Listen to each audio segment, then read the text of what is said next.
Salut à tous, c'est le coach Rémi et aujourd'hui je vais vous donner 3 astuces pour vous aider à perdre du gras.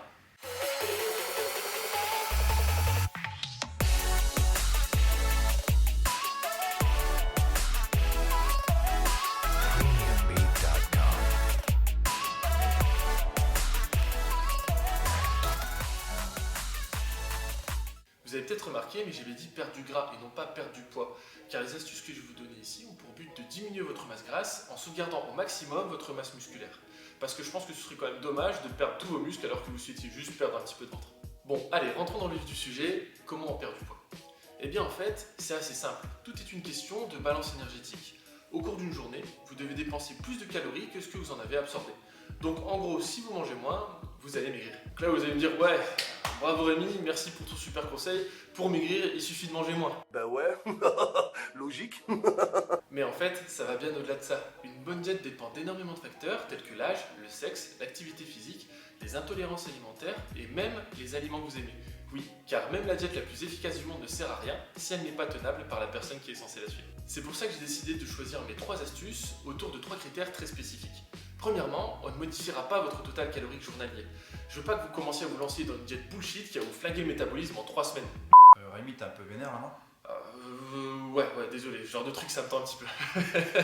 Je veux pas vous donner non plus une liste d'aliments interdits. Vous n'avez pas besoin de moi pour savoir que si vous arrêtez le soda, la mayonnaise ou le fromage, vous allez maigrir. Enfin, et c'est le plus important pour moi ici, c'est que les astuces soient applicables. Je veux que vous puissiez les mettre en place facilement dans votre quotidien pour que vous puissiez constater par vous-même les résultats. Allez, c'est parti pour notre première astuce. Entraînez-vous avec des circuits training composés de mouvements polyarticulaires. Je vous ai choisi cette astuce parce que s'il est bien conçu, le circuit training est une véritable arme de destruction massive contre la graisse. Ça fonctionne bien parce que vous allez enchaîner beaucoup de mouvements tout en limitant vos phases de récupération passive.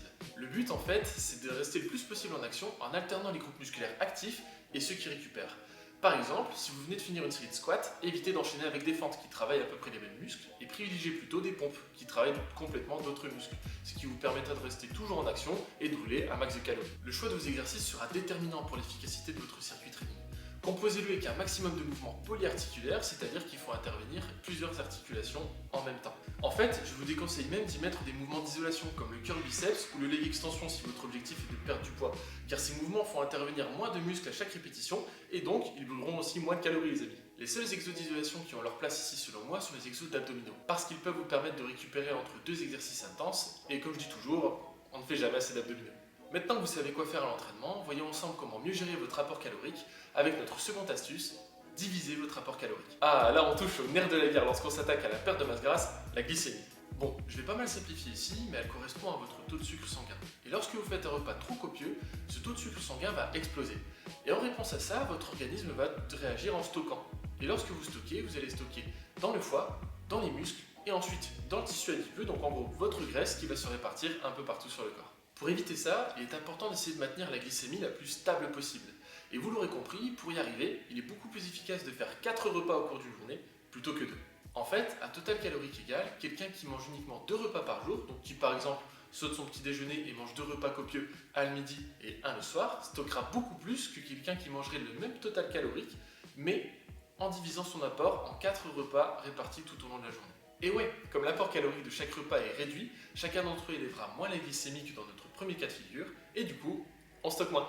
En plus, bonus appréciable, ça vous évitera le vieux coup de barre de 14 heures ainsi que les fringales intempestives qui vous donneront envie de vous jeter sur le premier Twix qui passe par là. Oula, ça c'est un peu trop le vécu ça, non?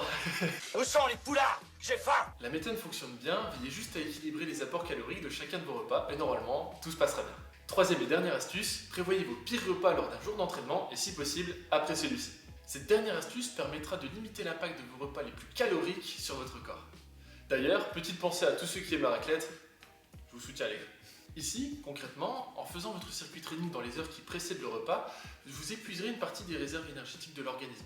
Et l'organisme, du coup, aura besoin de refaire ses stocks, notamment en glycogène, ce qui vous permettra de mieux tamponner un repas particulièrement calorique. En plus de ça, comme vous serez entraîné dans la journée, vous aurez dépensé plus de calories que dans un jour sans entraînement, ce qui vous aidera à ne pas trop dérégler la fameuse balance énergétique. Voilà, c'est tout pour aujourd'hui. Maintenant, vous savez quoi faire pour perdre du gras sans manger moins. Si la vidéo vous a plu, laissez-moi un pouce bleu, ça fait toujours plaisir et ça m'encourage à continuer. Et surtout, n'hésitez pas à me dire dans les commentaires si mes astuces ont fonctionné pour vous. Bien sûr, si mon contenu vous intéresse, abonnez-vous et activez la cloche pour ne rien rater. D'ailleurs, pour ceux qui veulent aller plus loin, je propose aussi du suivi individualisé. Donc si vous pensez que je peux vous aider à atteindre vos objectifs, contactez-moi sur Instagram, je vous répondrai sans faute. C'était le coach Rémi, à plus tout le monde.